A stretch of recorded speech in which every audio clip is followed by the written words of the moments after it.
Selamat datang di Anime Line, tempat di mana kisah, teori, dan misteri dunia anime dibahas dengan cara paling seru. Dan hari ini, kita akan membahas salah satu karakter paling misterius dan paling berpengaruh dalam semesta One Piece. Siapa lagi kalau bukan Shanks si rambut merah. Di dunia bajak laut yang penuh kekacauan dan kekuatan, hanya sedikit nama yang begitu dihormati. Namun sekaligus ditakuti seperti Shanks si rambut merah. Shanks bukanlah tipe bajak laut biasa. Ia bukan seperti mereka yang menghancurkan kota demi reputasi atau berburu harta demi kekuasaan. Justru, sosoknya yang tenang, karismatik, dan misterius menjadi kekuatan utamanya.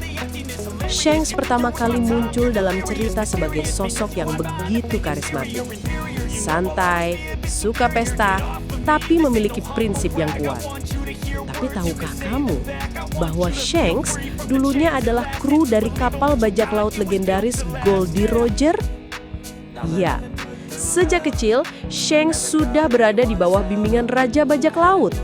Bersama rekannya Buggy, ia ikut menyaksikan dunia dari lautan paling berbahaya, Grand Line. Namun, meski bisa ikut melanjutkan jejak Roger, Shanks memilih jalan berbeda. Ia mendirikan kelompok bajak lautnya sendiri, Bajak Laut Rambut Merah. Salah satu momen paling ikonik dalam One Piece adalah ketika Shanks menyelamatkan Luffy kecil dari monster laut. Dengan satu tangan sebagai gantinya, Shanks mengajarkan pelajaran paling penting dalam hidup Luffy, bahwa harga diri lebih penting dari sekedar kekuatan. Topi jerami yang diberikan Shanks kepada Luffy bukan sembarang topi. Itu adalah simbol harapan, sebuah janji tak terucap, bahwa suatu hari nanti Luffy akan menjadi sosok besar yang mampu mengembalikannya. Hingga kini, kekuatan sejati Shanks masih menjadi misteri. Tapi yang pasti, Shanks bukan bajak laut sembarangan. Ia adalah salah satu dari Yonko, 4 kaisar lautan yang ditakuti seluruh dunia. Shanks dikenal memiliki haki yang luar biasa kuat. Dalam manga, ia mampu menghentikan pertempuran hanya dengan kehadirannya. Bahkan, saat berhadapan dengan Admiral Akainu, semua pihak menunjukkan rasa waspada yang luar biasa. Hebatnya lagi, meski tidak memiliki buah iblis, Shanks tetap berada di puncak dunia bajak laut. Itu menunjukkan bahwa kekuatan sejati tidak selalu datang dari kemampuan supernatural.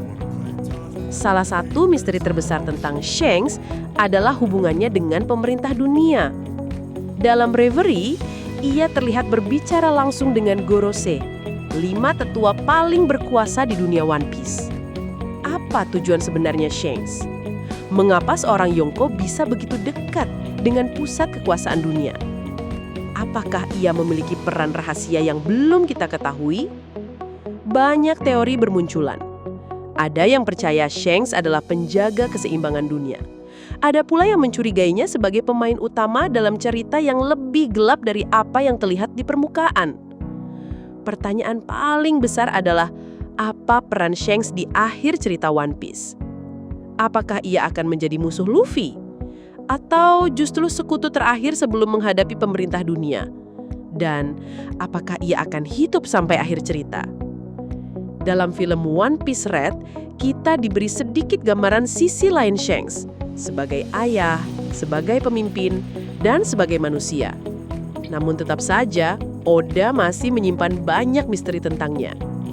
Shanks bukan hanya Yonko. Ia adalah simbol dari dunia yang lebih besar.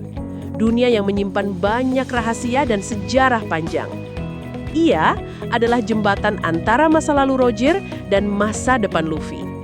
Dan ketika waktu itu tiba, ketika Luffy mengembalikan topi jerami itu, mungkin itulah saat kita benar-benar mengenal siapa Shanks yang sesungguhnya. Terima kasih sudah menonton. Jika kamu penggemar Shanks, jangan lupa like, share, dan subscribe. Tinggalkan pendapatmu di kolom komentar. Apakah menurutmu Shanks akan menjadi kunci di akhir cerita One Piece? Sampai jumpa kembali nakama.